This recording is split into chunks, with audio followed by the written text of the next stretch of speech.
Que ce soit l'histoire de la Dame Blanche, le Ouija ou toute cette histoire paranormale que tu as pu entendre, on s'est toujours demandé si c'était réel ou tout simplement une légende. Aujourd'hui, je vais te raconter des témoignages, des histoires que j'ai pu trouver sur internet à prendre à la légère du coup. Je vous laisse faire votre propre opinion et on commence avec une première histoire, une gardienne en danger. Du coup, on commence avec l'histoire d'une jeune fille, plus précisément étudiante universitaire, donc sûrement à peu près mon âge. Pour payer ses études, cette jeune fille va devoir travailler comme beaucoup d'étudiants qui sont un peu dans la misère financièrement. Cette fille trouvera un emploi où elle se retrouvera quelquefois dans le rôle d'une gardienne. Une gardienne, pour ceux qui ne le savent pas, c'est surveiller un bâtiment ou tout simplement surveiller la maison d'un voisin ou faire que tout se passe bien, tout simplement. Un médecin digne de confiance du coup qui avait les moyens a proposé à cette gardienne de garder sa maison à partir de 19 h en la rémunérant. Peu de temps après l'arrivée de l'étudiante dans la maison de son voisin, elle a reçu tout simplement un appel téléphonique. Un homme à la voix rauque qui lui disait que si elle ne quittait pas la maison tout simplement immédiatement, il lui arriverait des choses très sombres. Dans tous les cas, je vais pas vous faire un dessin qui mettrait fin à sa vie,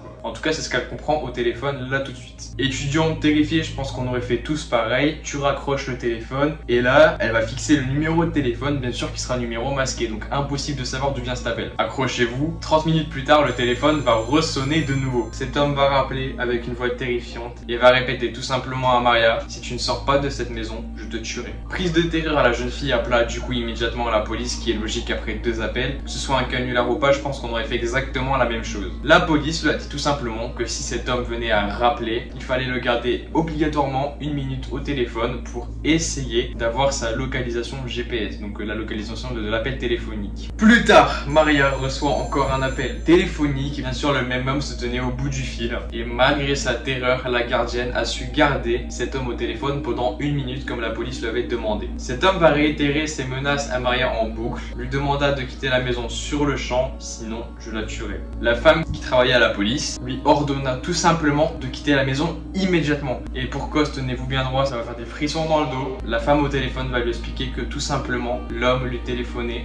avec le deuxième téléphone fixe qui se trouvait à l'étage de la maison. Donc l'homme était tout simplement dans la même maison que Maria. Et là on arrive malheureusement du coup à cette fin de cette histoire, mais peut-être heureusement pour Maria parce qu'on peut dire que Maria a peut-être échappé à la mort tout simplement. Deuxième histoire, on est sur une histoire courte encore une fois qui va s'intituler La voisine. Et cette histoire est racontée par un jeune homme qu'on appellera Hugo pour simplifier la narration de cette histoire. Donc ce jeune homme qui se nommait Hugo habitait dans un appartement. Un jour quelqu'un va frapper à la porte d'Hugo, on est aux alentours de 22 h, donc il est vraiment tard, et quand Hugo va ouvrir cette porte, une femme va se trouver devant lui. Cette femme va lui poser une phrase simple, elle va demander tout simplement à Hugo si elle peut passer la nuit chez lui, car son conjoint l'a batté et elle s'est tout simplement enfuie. Donc là, Hugo, il a face à lui une femme qui est apeurée, qui est comme ça, qui vient toquer chez lui à 22 h et qui demande refuge parce que son homme là-bas. Donc moi déjà, avoir quelqu'un qui vient toquer à ma porte à 22 h, déjà j'aurais peur de l'ouvrir, et là en plus ça te demande de dormir chez toi, et tu peux vraiment refuser parce que cette femme, elle se fait battre en quelque sorte par son homme. Elle va rassurer Hugo tout simplement en disant qu'elle a prévenu sa famille et que sa famille viendrait la chercher le lendemain matin. Donc vraiment, elle demande à Hugo juste de passer une nuit, que ce serait rapide, s'il peut juste lui rendre service tout simplement. Hugo, compatissant, va la laisser passer la nuit sur le canapé et va lui passer un divan, tout ça, pour qu'elle puisse passer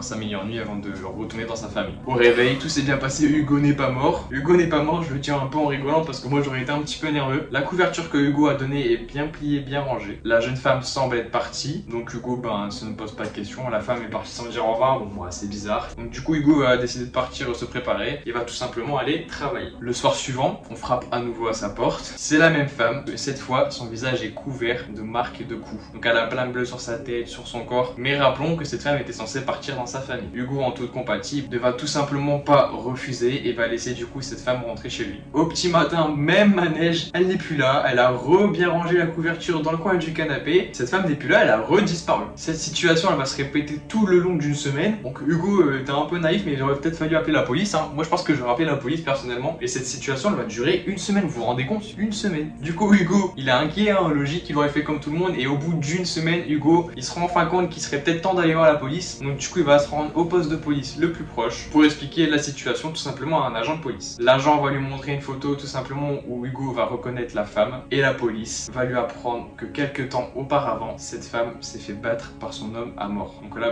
du coup Hugo va repartir en compatie et va s'en vouloir d'avoir laissé cette femme partir. Mais du coup on arrive déjà à la fin de cette courte histoire. Si jamais il y a une femme qui prend des coups, même qui n'ose pas, qui pense que c'est un peu pour jouer avec son copain ou quoi, mais vous en avez vraiment marre, il y a des choses qui permettent d'avertir si jamais vous êtes dans cette situation. Malheureusement, ne restez pas avec quelqu'un qui vous frappe, parce que là vous voyez dans le cas de cette femme, elle est malheureusement morte des coups de son conjoint. Ensuite on passe sur une histoire vraie ou pas vraie. On pourrait se réorienter sur une histoire qui a été totalement inventée, une légende, on ne sait pas. Je vous laisse faire votre propre avis. On passe sur l'histoire de la Dame Blanche. Bon, il y a plusieurs témoignages sur cette histoire de la Dame Blanche. Elle aurait été vue en Europe, elle aurait été vue en Amérique, elle a été vue à pas mal d'endroits, mais il y a vraiment pas mal d'histoires sur cette Dame Blanche. Donc que ce soit une légende ou une histoire vraie, ça reste une histoire assez terrifiante, on n'a pas envie de croiser son chemin. Mais moi je suis assez mitigé sur cette histoire, je sais pas si vous pourrez me faire votre avis en commentaire. Le témoignage date tout simplement de 1977. Après une longue journée de travail, un médecin rentre chez lui un soir, alors qu'une pluie mais vraiment battante s'abat sur la route. Sur le bord de la route, il aperçoit une jeune femme. Cette jeune femme, elle est vêtue d'un drap blanc. Par compassion, ce médecin va faire comme je pense la plus 50% des personnes, parce que moi je sais pas si je me serais arrêté en connaissant un peu ces légendes, mais par compassion du coup ce médecin va s'arrêter, parce qu'on rappelle il pleut beaucoup, on est sur une route comme ça en pleine campagne, donc ce médecin il va s'arrêter et puis il va demander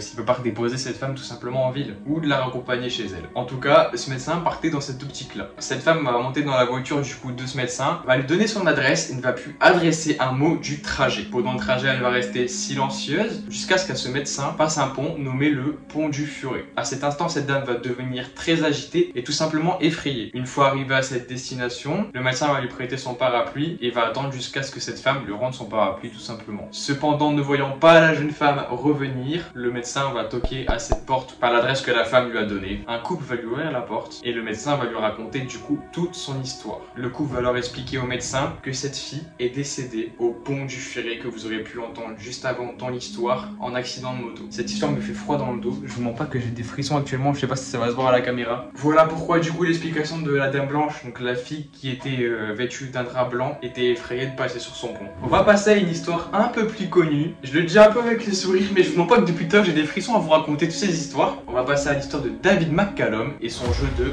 Ouija. Je vous mens pas que déjà le Ouija c'est quelque chose qui me fait vraiment peur, et moi qui crois personnellement un petit peu au paranormal, un petit peu beaucoup même, le Ouija je prendrais même pas le risque d'y jouer. Pour moi c'est une manière de jouer avec les esprits ou d'avoir des réponses comme peut le faire mon père, parce que mon père a une chaîne YouTube d'ailleurs, fait des enquêtes paranormales, je vous le mets là, il y a un petit truc qui va s'afficher. On commence cette histoire quelques jours avant Noël 1995, dans le quartier de Mayfair à Londres. David McCallum va aborder deux jeunes hommes de 15 ans et va leur proposer tout simplement de venir chez lui écouter du heavy metal. Je sais pas ce que c'est, mais comment ça tu proposes à deux jeunes hommes de 15 ans de venir chez toi et d'écouter du heavy metal? Je sais pas si c'était des potes à lui, mais c'est vraiment bizarre déjà cette histoire. Étant passionné par ce style de musique, Michael et les adolescents vont se rendre du coup chez lui pour écouter ce heavy je sais pas quoi, là je sais pas ce que c'est comme musique. Une fois arrivés chez David, Michael et Stéphane furent frappés par le désordre. Vraiment la maison c'est le bordel monstre, vraiment c'est un gros bordel dans cette maison. Au milieu du salon, il va avoir une table vêtue d'un drap noir et deux cierges allumés. Donc du coup des cierges, si je dis pas de bêtises, c'est des grandes bougies qui sont à peu près comme ça, et deux bougies du coup allumées sur cette table. D'un ton paisible, McCallum va expliquer à ses invités qui sont un peu perplexes de s'apaiser.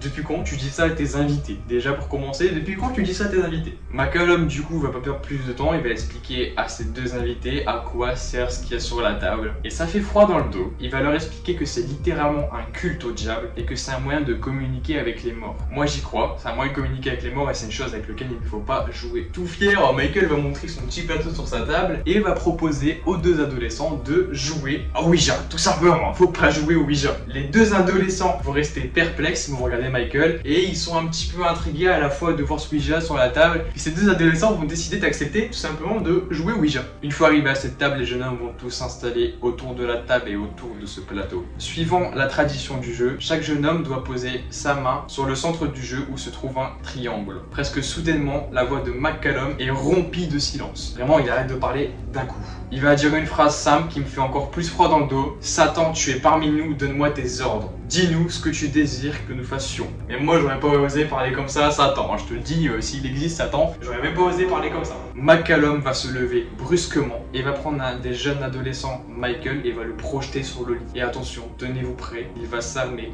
d'un couteau de combat. Et attention, McCallum va poignarder 11 fois sa victime avec ce couteau. Le pauvre jeune homme va encaisser 11 coups de lame de couteau de combat. Il a rien demandé, il est venu faire le Ouija. Franchement, c'est un truc qu'il faut pas accepter. Si vraiment déjà il y a un psychopathe comme ça dans la rue, n'allez pas avec lui. Il va tout simplement subir au coup de couteau et va mourir du coup dans cette pièce. L'autre adolescent va tant bien de mal essayer de retenir McCallum. Il est terrorisé et il finit par crier à McCallum: arrête David, arrête David, il est mort. D'un sursaut, un des adolescents parvient à se libérer et à s'échapper. Peu de temps après, ils sont arrêtés grâce au jeune homme survivant qui a réussi à s'échapper de ce massacre. Il s'avère que les deux adorateurs de Satan faisaient déjà l'objet d'une enquête psychiatrique. Lors de son procès, David expliquera du coup au juge que le jeu du Ouija lui a forcé à faire ses actes, que les voix du Ouija carrément l'ont forcé à faire ses actes et qu'il n'a rien contrôlé tout simplement. Les juges vont le condamner à perpétuité dans un hôpital psychiatrique de haute sécurité. Et son complice, quant à lui, sera aussi incarné 10 ans seulement en hôpital psychiatrique. Je dis seulement parce que c'est mon avis, ce n'est pas assez, ça reste un meurtre. Il va être condamné 10 ans dans un hôpital psychiatrique de haute sécurité aussi, mais dans un autre hôpital pour éviter qu'ils se croisent et que ces fous soient ensemble tout simplement. Et on arrive à cette fin d'histoire sur le Ouija. Donc si vous avez le Ouija chez vous, ne jouez pas avec, prenez le jeu, jetez-le à la poubelle, débarrassez-vous de ce jeu. Et on passe à la dernière histoire de cette vidéo qui va s'intituler Le Manoir Hanté. Le père Gagnon et ses frères du village ouvrent un orphelinat vers l'an 1850. Faute de compétences et à court d'argent, ils décident d'exploiter les enfants qu'ils accueillent à cet orphelinat. Incapables de nourrir les enfants, ils vont forcer les enfants à attirer des sans-abri des villages voisins. Et une fois les sans-abri attirés au niveau de l'orphelinat, tenez-vous bien, la famille propriétaire de l'orphelinat va obliger les enfants à tuer et manger les SDF. C'est horrible comme histoire. Après ces enfants ils n'ont pas le choix, ils sont naïfs, ils sont dans un orphelinat, ils sont abandonnés, ils n'ont pas le choix, ils doivent manger pour survivre. On les oblige à tuer des personnes qui sont à la rue du coup. Tu pars dans le principe de créer un orphelinat et tu vas faire manger aux enfants que tu accueilles des SDF qui sont à côté et les tuer surtout, ils vont tuer eux-mêmes les enfants. Des siècles vont passer après cette histoire. Ce n'est que beaucoup plus tard que le fils Tommy voulut changer un petit peu les choses et transformer cet orphelinat en un hôtel. Alors tenez-vous bien, les travailleurs qui vont faire les travaux du coup pour transformer cet orphelinat en hôtel vont tout simplement disparaître, mourir, être malades, ils vont tomber de maladies, etc.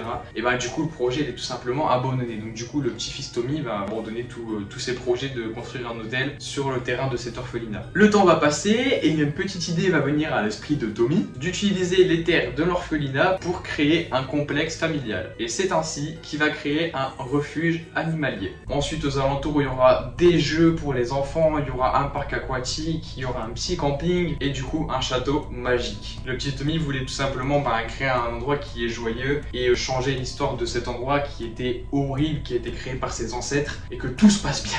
Le site va devenir rapidement populaire et va attirer pas mal de touristes par rapport à son histoire bien sûr. Et pour les plus courageux seulement quelques personnes vont oser s'aventurer dans le manoir, donc cet orphelinat, ce que je comprends totalement. Bien sûr, Tommy il est pas bête avec tout ce qui s'est passé, toutes les personnes qui viennent pour le tourisme et qui vont vouloir visiter ce manoir qui est dit hanté du coup, qui fait un peu la popularité de ce lieu. Et Tommy va tout simplement leur faire signer une décharge. Comme ça Tommy il est tranquille, il fait signer une décharge et basta. Est-ce que toi t'oserais t'aventurer dans ce manoir? Je sais pas. Et dis-le moi en commentaire, est-ce que tu oserais t'aventurer dans ce manoir? Mais moi personnellement j'y mettrai pas un pied. On arrive déjà à la fin de cette vidéo. Si tu trouves que j'explique correctement ces histoires et que tu voudrais peut-être des straits d'horreur ou des histoires qui sont vraies ou des histoires qui sont tout simplement comme des légendes ou inventées par des personnes, on est bientôt 10 000 sur cette chaîne, j'abuse un petit peu. Il reste encore 7000 abonnés, mais sachez que si vous avez beaucoup à voir cette vidéo, vous abonnez tous, ça peut aller très vite. Je compte sur toi, abonne-toi, lâche ton pouce bleu, lâche le commentaire. Le commentaire ça te prend 3 secondes pour le référencement. Je te remercie, c'était encore top. On se retrouve dans une prochaine vidéo ou un prochain vlog.